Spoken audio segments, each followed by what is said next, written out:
The Pit Press Podcast.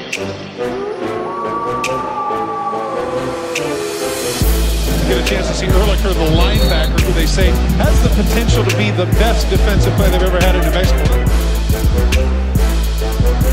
Looking down the middle, throwing into coverage, and it's picked off by New Mexico.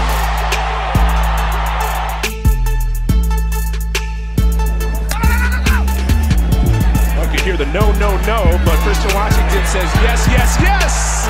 Christian Washington! I don't need to take a knee. I want 6. Touchdown, New Mexico! And Kendrick back through the air where he struggled. That time right on the money. Jordan Porter. Welcome back to another episode of the Pit Press Podcast. Pit Press Podcast. Let me say that right. My name is Ryan Tomari, and usually I'm joined by one Ed Nunez, the voice of Western New Mexico, and a Lobo fan since 1970. Not today. I'm talking to two people in Northern Cal. Well, no, I guess Fresno Central. I'll get that correct when I introduce our guest. All the way from Northern California, and two-time offensive state lineman in the state of New Mexico, and the MVP of a 40-year-old Filipino men's league, Mr. Rick Thompson. Rick, how are you doing? I'm doing well, man. Thanks for having me on. I'm excited to talk to Andrew and learn about Fresno here. All right, it's New Mexico Bowl week officially, and I'm sure our next guest is sitting on like, what the hell am I doing now? But at least I had the pleasure of you having on my radio show when I did that. Now we're building this podcast. I like talking to this guy before I give his introduction, because he's from East Brunswick, New Jersey. I grew up in South River. My aunt had her house on Washington Road in Saraville, and my mom's friend, who I do call aunt, still lives in East Brunswick. But anyway, he is the sports director at KSEE-TV in Fresno. That's the CBS affiliate out there. Mr. Andrew Marden. Senor, thank you for joining us. How are you today? How are your holidays going thus far? Great to be with you guys. Yeah, Ryan, always fun to talk with a guy who's from East Brunswick, New Jersey. When I tell people I'm from New Jersey, they always assume Northern or Southern. And then, of course, the follow-up question is, what exit off the turnpike? And for me, it's 9. So for you, it's the same. Yes, it is. It is the same. I'm glad you get it. And I was going to ask you, you've been to, if you're from East Brunswick, did you ever go to Magnifico's? It's right there off like Main Street. Of course. Absolutely. Yeah. I mean, it's been about 20 years, but yes. Yeah, it's been about 5 or 6 for me. So this is why I like talking to you. Rick, and obviously we have the New Mexico Bowl matchup, and I'm excited to get your opinion on one of our last questions, because I asked you it on my show and you gave one of the most candid answers in the long time I've been doing this. But if you didn't know, now you know. 3:45 ESPN national TV this Saturday, December 16th, the Fresno State Bulldogs take on the New Mexico State Aggies, which is just, I don't know, it's very, very odd that New Mexico State's in back-to-back bowl games. But here in Albuquerque, and I think it's the 7th. Oh, Symbieta is going to kill me if he comes on. I think it's the 17th edition of this bowl game. My math is bad. But Rick, I throw the ball in your court with the first question. Sure. Andrew, I'm just wondering, with Coach Tedford being out, with his health, how has Tim Skipper stepped in, both in leading the team for the bowl game and then also with the recruiting event that took place last week? And do you feel like the team's really buying into what he's bringing here this week? So I'll start with that last part first. The team is absolutely buying into Tim Skipper, and he's never been a head coach in his college career. We all think that this is an audition, whether or not Jeff Tedford comes back, and let's say hypothetically Tedford doesn't, and Skipper becomes the head coach of the Bulldogs. This would be his audition into, all the stuff that people don't see, right? They could see the coaches on the sideline during the game day atmosphere. What about the recruiting aspect? What about the practices? What about all the administrative stuff? Skipper's been a coordinator before. He's been a position coach. The reason why he fits in Fresno is because he is a Bulldog. He played at Fresno State. It's been a while, late 90s, but he played at Fresno State, and he's handling everything just fine. He is technically the acting head coach right now, not interim. Jeff Tedford, the university has stipulated, is still the head coach of this program. He is just stepping away to deal with health concerns. But we asked Tim Skipper specifically about this weekend and also National Signing Day, which is coming up on the 20th. And he said he's telling recruits the truth. He is the acting head coach through the bowl game. Everyone hopes Tedford comes back after that. Great, great. Yeah, I did hear Mikey Keene saying that Coach Skipper is bringing more energy this week, and he's like that, so that's great to hear.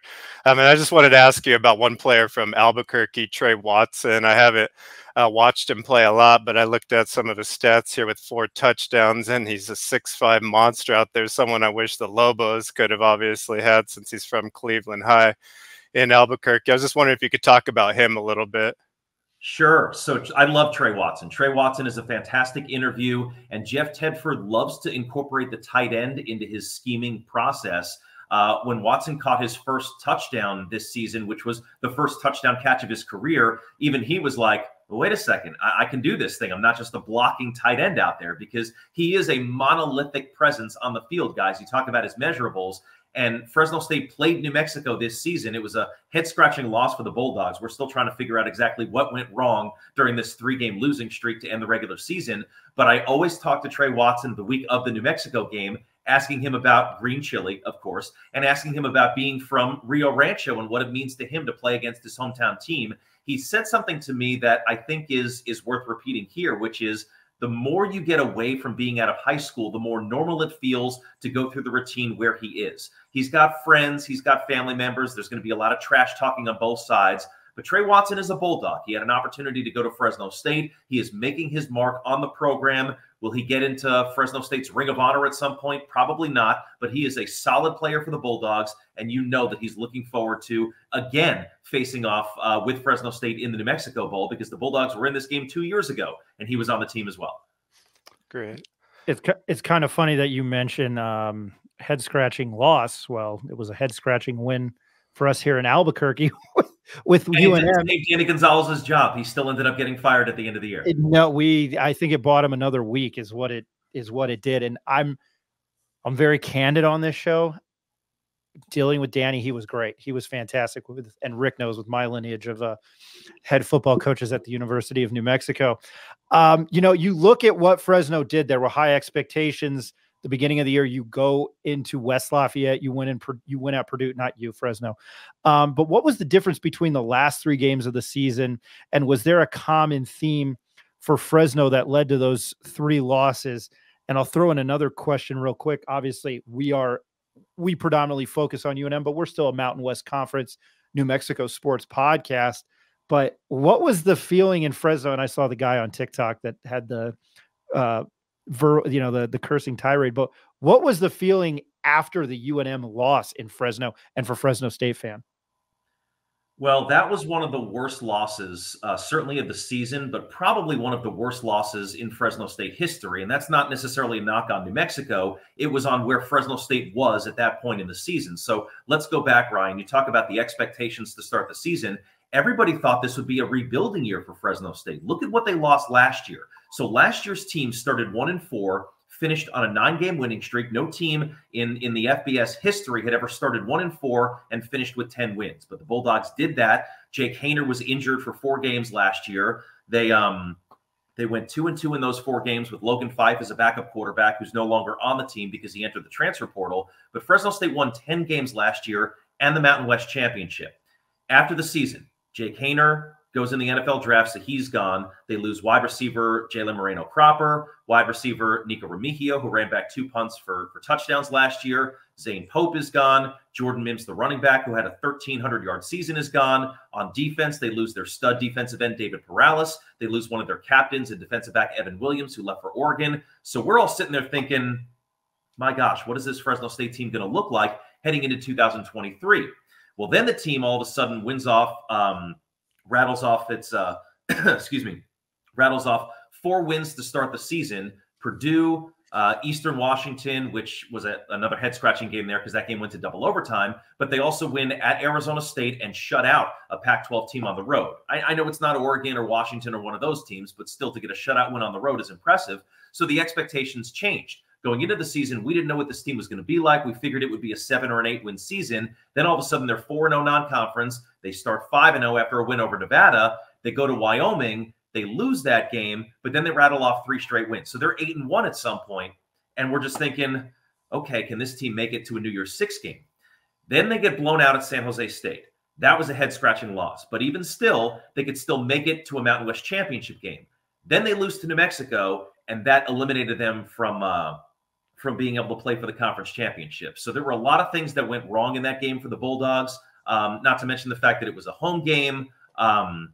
You know, they on paper were a much better team, you know, than New Mexico, a program that even though the Lobos were better this year than they were in years past and certainly last year, Fresno State probably should have won that game on paper, but it was only a 2-point game at halftime. And really what it comes down to answer one of your other questions is a sense of urgency. Fresno State just has not had that in the last few weeks. Granted, they've dealt with some injuries. Mikey Keene, the starting quarterback, had he had to go out of the game at San Jose State with a concussion, so he didn't finish that game. Logan Fife is the backup quarterback who started the game against the Lobos, and he didn't finish that game. They put Mikey Keene back in at the end because he had cleared concussion protocol, and they felt like he would give them potentially a chance to win when they were down, I think, 9 with like 5 minutes to go. Didn't work out that way, but you know, I don't like when coaches use, well, we have some injuries as an excuse, because every team around the country has injuries, is banged up, has issues that they have to deal with. But this Fresno State team at one point was 8-1. Now they're 8-4.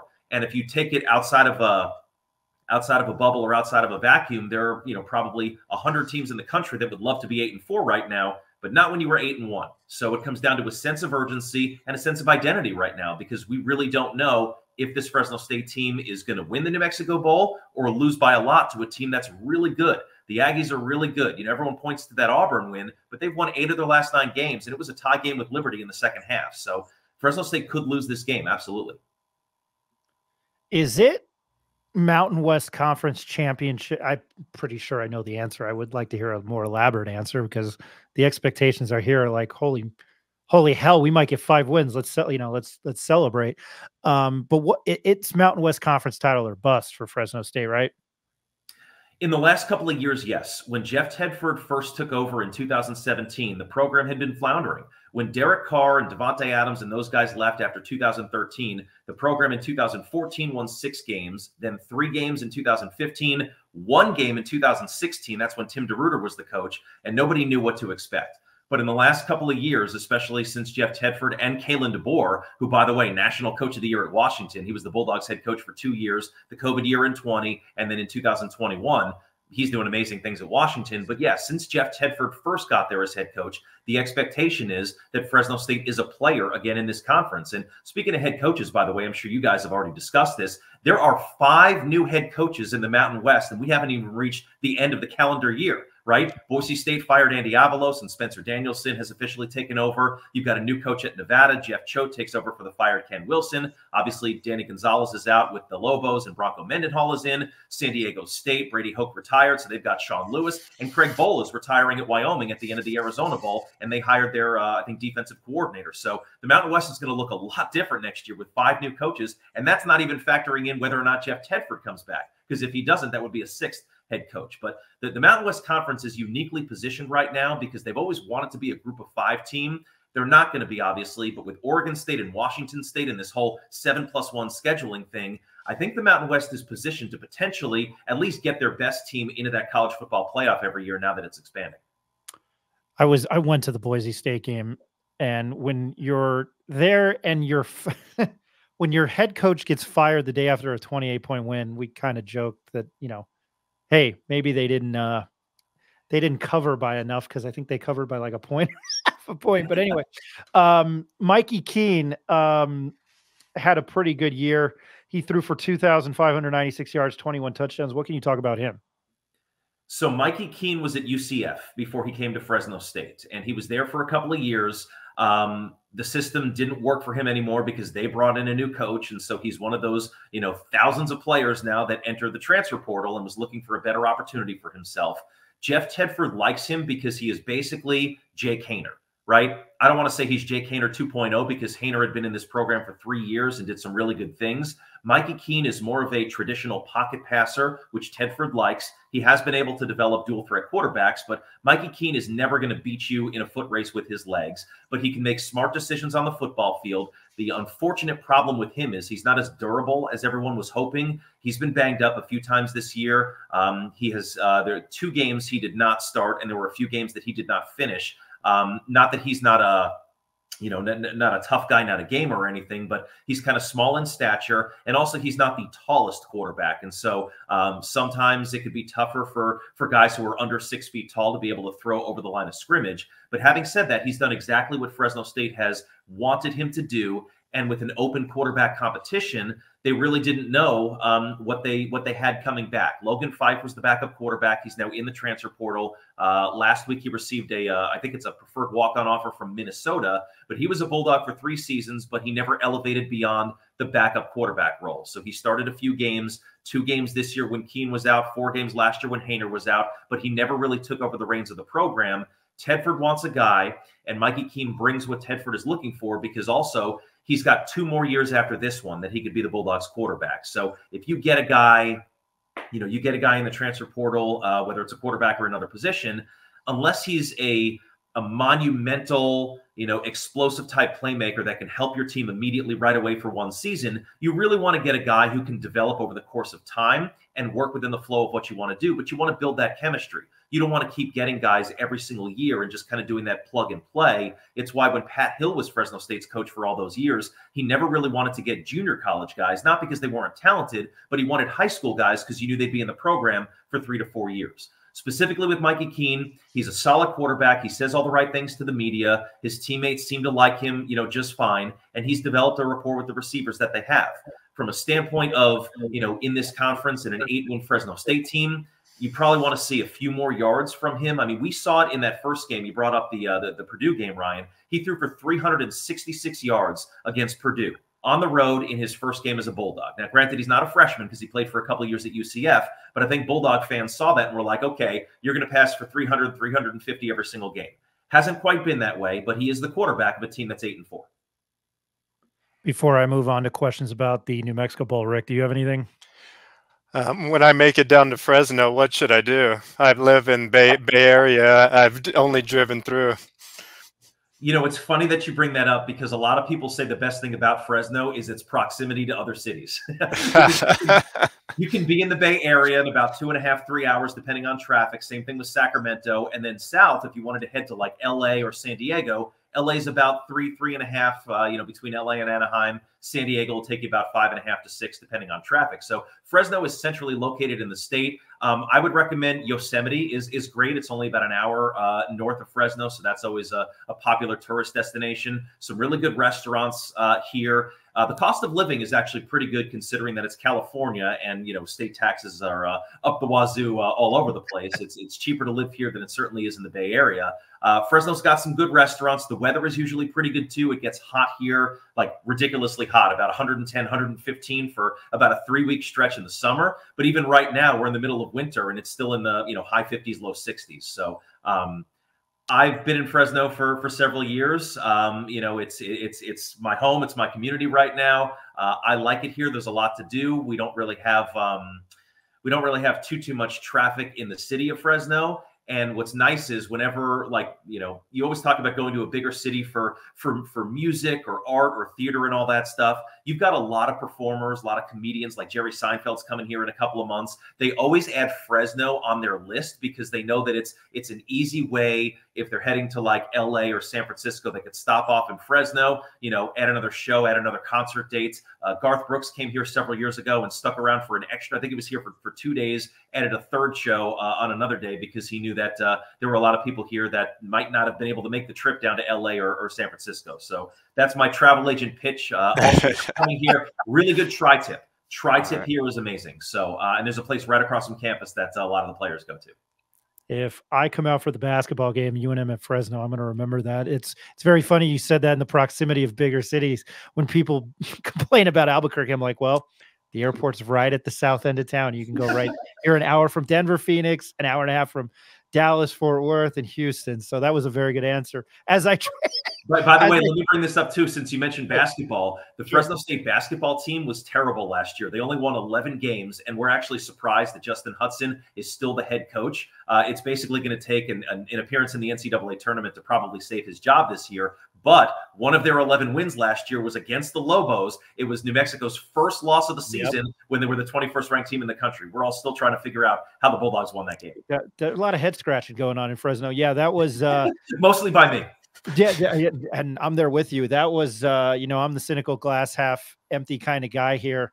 And with this being such a basketball community, it was like they went to Fresno and lost. And it was like kind of like, what the hell? And then I watched UNM recently just played UCSB, and UCSB got Fresno and Fresno, I think last Monday. Yeah. Or Monday. Yeah. So maybe we'll have to have you on again. Looking forward to basketball.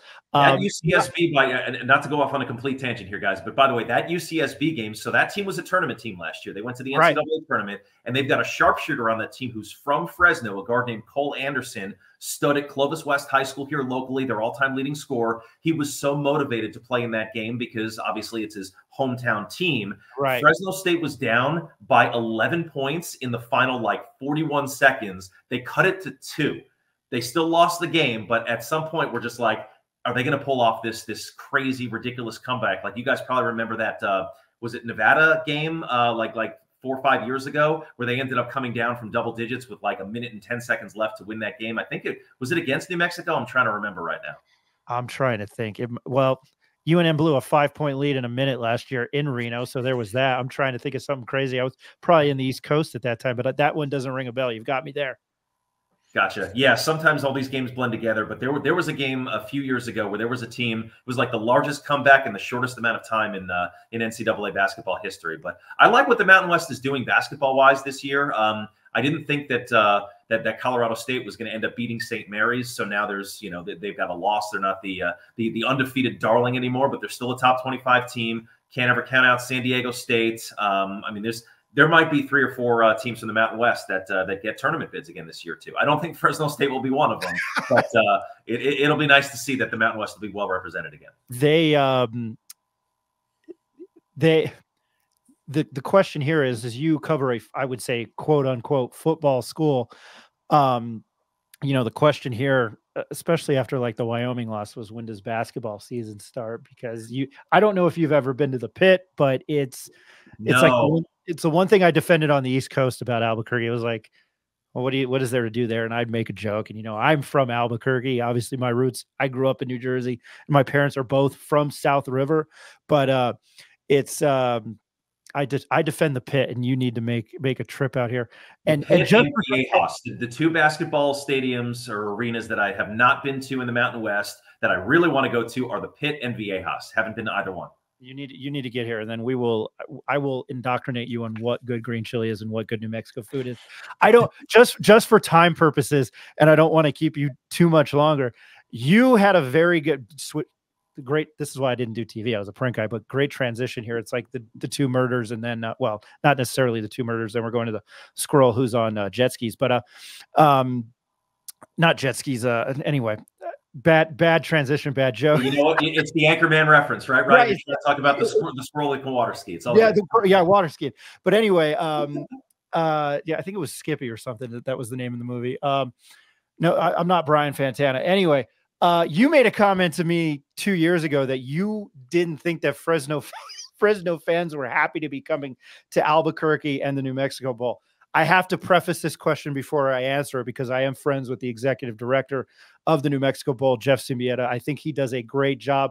And I get, you have Florida State fans and Georgia fans bitching about going to the Orange Bowl.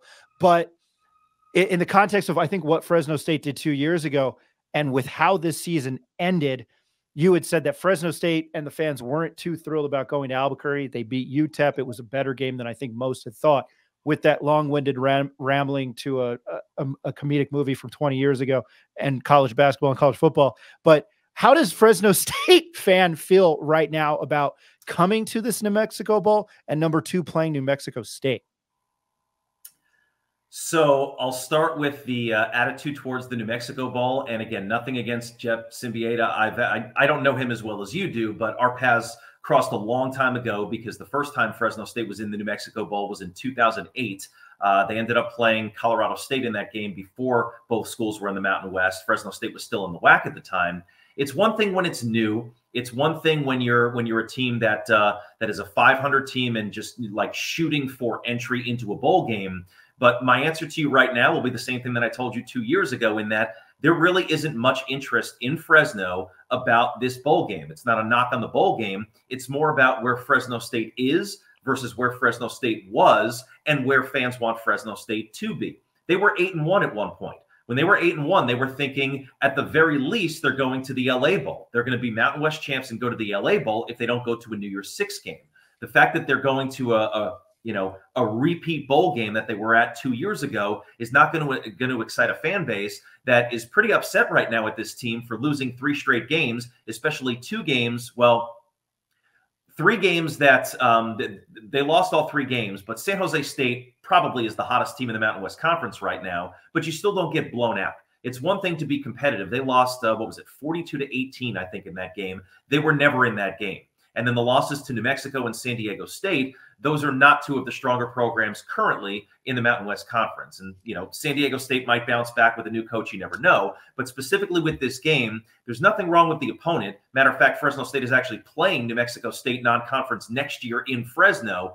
And again, to be a 10-win team, with that incredible win over Auburn and winning 8 of 9, I think a lot of people in Fresno, when they finally do focus on this game, they'll be excited at the fact that, hey, the Bulldogs are not playing a 6-6 team from the MAC. They're playing a 10-win team that is absolutely deserving of being there. And let's face it, the Aggies are going to have tremendous home field advantage. It's probably going to be 90-10 in favor of fans skewed towards New Mexico State. So I don't think Fresno State has a problem with New Mexico State. And even Tim Skipper, the acting coach, was very complimentary of what the Aggies bring to the table. But if you're asking me if fans in Fresno are excited about potentially traveling to Albuquerque to face New Mexico State in the New Mexico Bowl, you can't put that in the same conversation as Florida State and Georgia. That's a big money bowl game. It's a payout there. And while both those teams do have a legitimate beef for not being in the college football playoff, and I'll just say this, I think the committee got it right. Although, how do you leave out an undefeated power champion? I don't know how they do that. Having said that, I don't think there are too many people in Fresno that are, jumping for joy that the Bulldogs are in the New Mexico Bowl. But Bulldog fans still want the team to get a win. I don't think they will have a solid presence at the game. It might be Trey Watson's family, to be honest. Like, that might be the whole Fresno State contingent there. But Bulldog fans are obviously hoping they don't end the year 8-5, because that would be, again, if you're an 8-win team, tons of teams in the country would love that. But when you were 8-1 and you have aspirations of going, to a New Year's Six Bowl or a conference championship, et cetera, and you fall short of those goals, really all they're playing for right now is just to finish off the year on a high note and get those seniors 1 more win. So I don't think the fans view it that way. I do know that the players do, though. Are you making the trip? I personally am not going, but a member of our team is. I'm sending the very talented Angelique Martinez. She's been with us for about 2 years. She's a sports anchor and reporter at our duopoly, CBS and NBC in Fresno. I just traveled about a week and a half ago to Stanford, California with the volleyball team, actually, because the Fresno State volleyball team went to the NCAA tournament for the first time in 21 years. And so I told her that the next trip is hers. So we will have a presence there. We do feel like it's important to cover it, but I personally will not be going to this game, but a member of my team will. Well, next time you're probably going to make your way east, not as far east as New Jersey, but southeast to Albuquerque. Hope to run into you again, like I did. I think for the football media days or the basketball media day. I think it was football media days. Yeah. So, and the other thing is too, I love that area, and I've been to I've been to Las Cruces before. Fresno State played New Mexico State regular season 2019. I was there for that. I've been to Albuquerque a few times for regular, never for basketball though, but for football. I've been there 2 times for regular season games and once for the New Mexico Bowl in 2008. So I love that part of the country. I love traveling. I have tried the green chili, although probably not the really cool hot spot, places that you guys are talking about. But no, if let's say Angelique didn't want to go or she had a conflict, then I would be there. So we feel like it's important to finish out the season, cover the team the right way, and tell all the stories there, whether it's, Jeff Tedford coming back or they announce after the game that it's Tim Skipper's job. We honestly have no idea, but we will be there as an entity, which I'm happy with. From a journalistic standpoint, at least a sports journalistic standpoint, I'm happy to hear that. We went over the time that I promised you, but we got talking, and it was a pleasure once again. Andrew Marden from I hope I got this right, KGPE-TV, KSEE-TV in Fresno. I know that's I know the one is the CBS affiliate. You're the sports director there. I want to thank you for taking time for me 2 years ago and responding to my text randomly the other day, because it was a pleasure, man. And I hope we can do this again in the future. Happy holidays. Happy New Year. Yeah, same. My pleasure, guys. Happy to help out. Yeah, it's kind of a unique situation where we are in Fresno. We are CBS and NBC.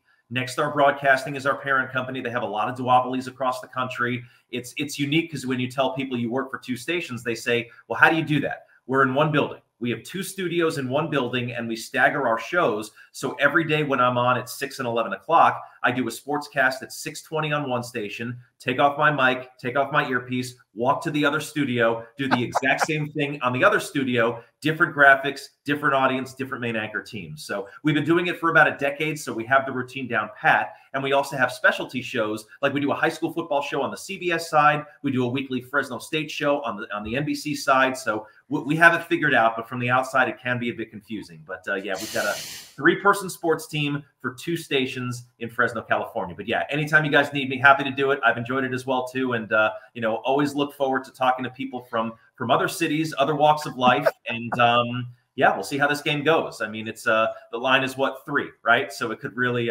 go either way. New Mexico State is a really good team, and if the Bulldogs are not prepared, they could lose this game. Usually, I'm up to date about that. I got to make sure I've got this right before I let you go. That should be something I know. And yes, it is NMSU minus 3.5. That over under is 51.5. Yeah. Andrew Marden from Fresno. Thank you very much, sir. You bet. Happy holidays, guys. Thank you.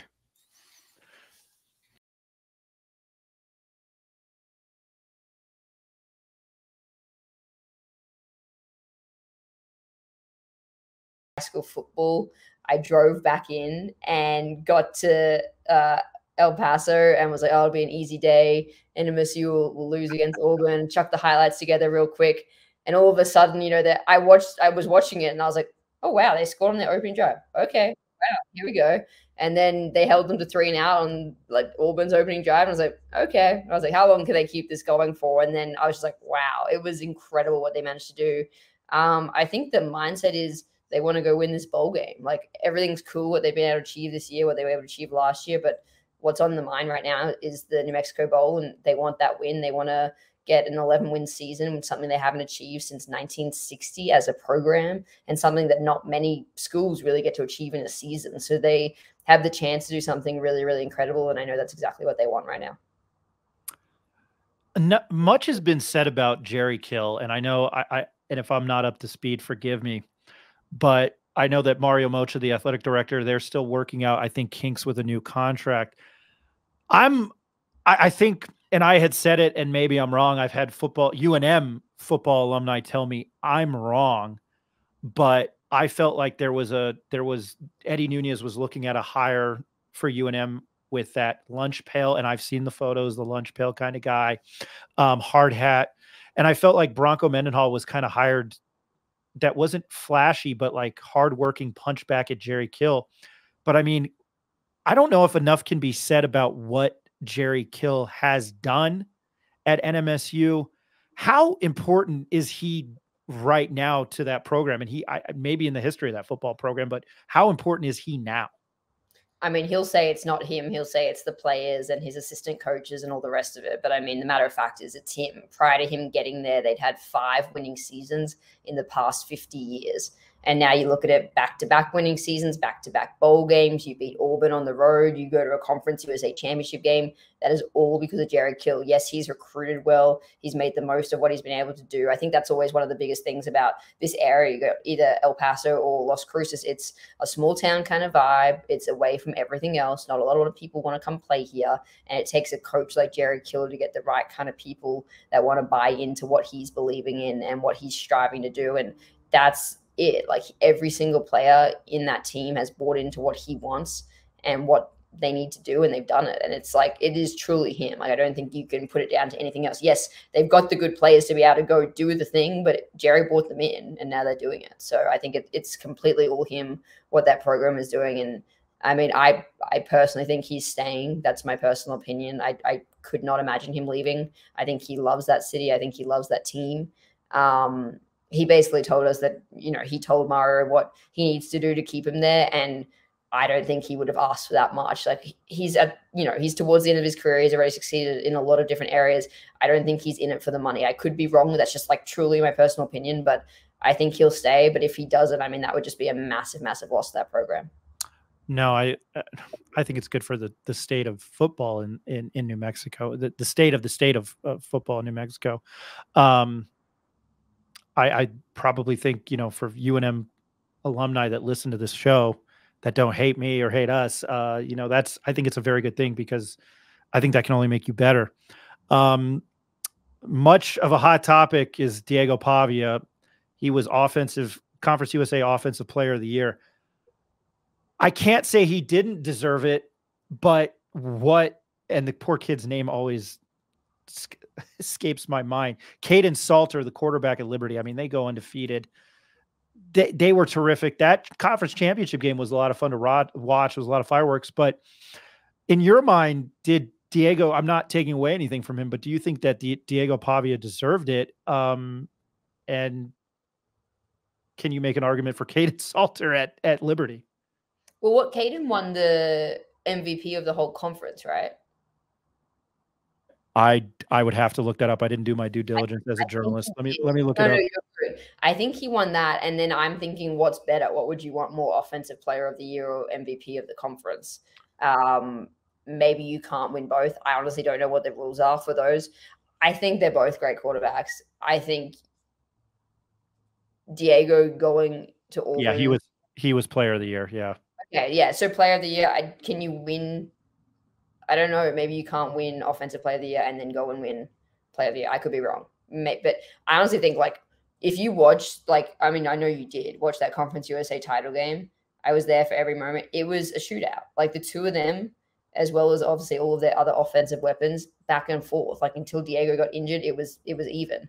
I think they were down a touchdown when Diego went out, and then Blaise Belowitz came in and tied it up. Like, that game was a shootout. I don't think you could necessarily say, like, one of them is astronomically better than the other. They're not. It's probably like a neck race. And the fact, I think, that Diego and MSU went and beat Auburn on the road, like, that was purely, if Diego wasn't on in that game, they're not winning that game. Like, that's matter of fact. Like, everyone else had to do their part. The defense had to stand tall, which they did every step of the way. But, like, if Diego's not playing the way he was, they weren't winning that game. And I think what he was able to show on that stage, as well as what he's done time and time again this season, I mean, I think he's an incredibly great offensive player. And I'm not saying Caden isn't, but I think the two of them are probably about as good as each other can get. Muted myself when I was already on mute. You don't, that's how you can tell I was a print journalist. I mean, those awards just don't get thrown down there at New Mexico State. So I think it's kudos to them regardless of what they did. And then to be 10-4, and, you know, I think the expectations here at UNM that we should be playing for conference title games, even though they're not. You sat down with Diego. He had been kind of shunned away from the media, given everything that had happened and transpired. And I won't even make a joke about it up here. Even though he started at St. Pius, I went to St. Pius, then he went to Volcano Vista. So I've got a little bit of a love for him for being a Pius guy. And I've got a sick, twisted sense of humor, but I know UNM football alumni and UNM alumni, and yeah, that's not going to sit well. I thought the sit down was pretty good, but what did you take away from just sitting down and talking with Diego one-on-one? I mean, I've always really liked Diego. I obviously have covered him now for 2 years, and you get to know these players super well, especially the quarterback, right? Like, they're usually the player you speak to the most out of any of the players. And I always really liked him. He's been a super respectful kid to me, always calls me ma'am or miss, which I hate because it makes me feel really old, and I'm not old, but in saying that, it's very respectful, and I appreciate, like, the guys that do call me that. I've always thought he was a great kid, and I really, like, I had to work really hard to get that interview because he was off limits for media after that incident. And I was really happy that we got the chance to kind of talk about it. And the way I pitched it to Coach Kill was, look, we're going to talk about that incident. Of course, I have to. It happened, and it's a big part of his story, but I want to know the rest of it. And I think once you listen to that story in full, you can kind of, to an extent, understand maybe why he chose his actions. And even he says he regrets it, right? He's not saying he did the right thing. He definitely didn't say that, but you can kind of understand maybe where he was coming from a little bit more. And by no means am I saying what he did was right or wrong. I'm just saying, like, listening to him talk about it, it's like, okay, I can kind of understand. He always felt like he was the underdog. He had something to prove. in his opinion, UNM did wrong by him. They were meant to support, the local homegrown kids, and with him they didn't. And he always felt like, he had something to prove against them. By no means am I saying that what he did was right or wrong for that matter. I'm just saying you can kind of understand, okay, like I can see maybe why you would have done something or felt like you should have done something. But like I said, like in that interview, he obviously regrets his decisions and wish he didn't do it. And I think in large part because of the way people looked at him afterwards and the way people were talking about the team. You always say like what is it? Even bad publicity is good publicity. But I think in that sense, him and the rest of the team didn't want what everyone was talking about to be talked about them. But I think, the way he handled that interview, I was super impressed by it. I know that's not a comfortable conversation to be having, certainly in that part of it. We had a lot of fun as well in the interview, but yeah, I know that part wasn't comfortable for him, but I thought he handled it with a lot of grace and was very humble in how he spoke about it all. And, winning cures all, and they've been winning. So that helps. And probably that they have I don't know, lovable coach. I think Jerry Kill's great. Now switching tides to the bowl game. Mm-hmm. They have to come. I don't know what the feeling in Las Cruces is. I can tell you as a UNM alumni, if we hadn't been to a bowl game in a while and we had to go play a bowl game in Las Cruces, by all means, let's go kick the crap out of somebody down there and do it in their place. I don't think that seems to be the consensus from NMSU fan and NMSU alumni in the northern part of the state. But what has your read been from Las Cruces? Are they excited for this bowl game? Are they excited to maybe win another game in UNM's home stadium? That's kind of where I'm at on it. I honestly don't think they care where it is. Like, they just want to win. It could be anywhere. I think to them, it might be somewhat exciting that for a lot of them, their families from there, they get to bring in more Cruces fans and Aggie fans, should I say. But I don't think that rivalry, in my opinion, you'd have to ask a player, but I haven't got the sense at all that it's like, oh, we could go win another game in UNM's field. That'll be cool. I think it's more like, let's go win a bowl game and let's do it in front of as many Aggie fans as possible. And it's cool for them that it's in the home state. How big of a loss is Trent Hudson for the game at wide receiver? Who do you think is going to step up in his place? Obviously, Jonathan Brady's had some big games, but how big of an impact does that have on this Aggie team in this bowl game? Yeah, I mean, there's no guarantee that he won't play, right? Like you can enter the portal and still play. It's up to Coach Kill as well as up to Trent as to whether he ends up playing or not. So we'll have to kind of wait and see how that plays out. When we were on a media conference with Coach Kill the other day, someone did ask him about Trent going into the portal, and it was kind of an interesting answer. He more said, oh, it's not over yet, which kind of made it sound like he was going to make sure he stayed in Cruces. Like I said, we'll see what happens. But I mean, it's not to say he could still play in that bowl game. We'll just have to wait and see. But if he's not in there, yeah, it will be interesting. The interesting thing about the Aggies, like, yes, he's their leading scorer in regards to touchdown receptions, but they kind of go to everybody. Like, there's so many people they can throw to. And if Eli Stowers is healthy, I would expect, which they told us he is, and he'll be good to go for the bowl game, I expect maybe they'll start to throw to him a little bit more. Like, he can catch anywhere on the field. You remember that touchdown against Auburn? Like, that was kind of freaky what he was able to do in the corner there. He's one of those athletes that just, if they throw the ball to him, I think it's going to be a completion. Like, he just makes sure he catches the ball always. So I could see him kind of probably getting some more reps at wide receiver. Jonathan Brady probably stepping up. But there are just so many guys they go to in that frame that it would be a loss, right? Like, you want your leading scorer in there, but I don't think it's going to be detrimental to the success of that team in that bowl game. Eli Stowers is like a Swiss Army knife. I like the way he was utilized. And I'm not an X's and O's guys when it comes to football. My last question to you, and again, we're joined by Rachel Phillips of KVIA. How significant back-to-back bowl games, I mean, would this win mean to Las Cruces and New Mexico State and the faithful down there? I think it would mean everything. I actually was speaking to a guy who played on that 1960 team earlier this morning, just on a phone call. And he was talking to me about what they were able to achieve back then and how incredible it was. And he was saying that was the best time of his life. He didn't know it then, but looking back now, like, what they accomplished, and I think seeing it happen all these years later, like, it's 63 years. Like, that's crazy.